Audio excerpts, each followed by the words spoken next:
আপনারা দেখতে পাচ্ছেন আমার হাতে একটা পাখি আছে, যেটা চাতক পাখি। আমাদের আত্মীয় শুকুরবাবু তার ছাদে এই পাখিটিকে আহত অবস্থায় উদ্ধার করেছে। আমাদেরকে খবর দেয়, নেচার লাভার ক্লাবকে খবর দেয়। আমরা এই পাখিটিকে বাঁচিয়ে রাখবার সর্বোচ্চ পর্যায়ে চেষ্টা করব। তা আমরা বন দপ্তরের সঙ্গে যোগাযোগ করেছি। বন দপ্তর এটা নিয়ে যাবে, যাতে এ পুনর্জীবন পায়, তার জন্য আমরা সচেষ্ট থাকব। বন দপ্তরের সঙ্গে কথা হয়েছে।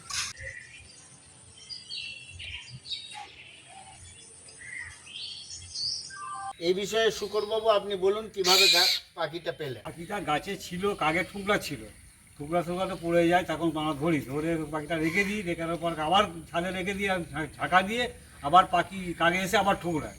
আচ্ছা, পাখিটা আহত হয়ে গেছে, বোনা পাখিটা খাওয়ার জন্য খাবার ব্যবস্থা করলাম, কিন্তু পাখিটা কিছু খেতে চাইছে না। খাবারের দোকানে গেলাম, ওরাও খাবার দিল না। আমি আপ্রাণ চেষ্টা করছি, কিন্তু পাখিটা তো মারা যাবে, সেই হিসাবে ওনাকে খবর দিলাম। উনি এসে যদি বাঁচাতে পারেন পাখিটাকে, ওই জন্য বন দপ্তরকে রেফার করলাম। তাহলে আপনারা জানতে পারলেন যে একটা সাধারণ মানুষের মধ্যে এই লুপ্তপ্রায় পাখি প্রাণী রক্ষার ক্ষেত্রে একটা তাদের উৎসাহ এসেছে। আমরা চাই আপনারাও আরও বেশি আগ্রহ ভরে এই ধরনের কাজ করুন।